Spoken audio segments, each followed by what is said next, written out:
Δεν υπάρχουν γαρσονιές εκτός αν πάτε κέντρο. Στο κέντρο είναι άχρηστες. Στην Κυροφορό δηλαδή είναι παλιές, είναι μινιατούρες. Οι γκαρσονιές φανταστείτε είναι από 180 έως 220. Εγώ δεν συνάντησα γκαρσονιέρα 180-220. Όσες θέλετε. 180-220. Όσες θέλετε. Αξιοπρεπή γκαρσονιέρα. Αξιοπρεπέστατος. Και επιπλωμένος.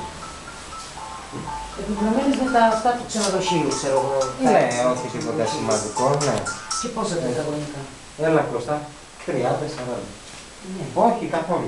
Και θα δοθεί ας πούμε ένα σπίτι 105 τετραγωνικά, Ναι. καινούριο. Πώς είναι αυτό.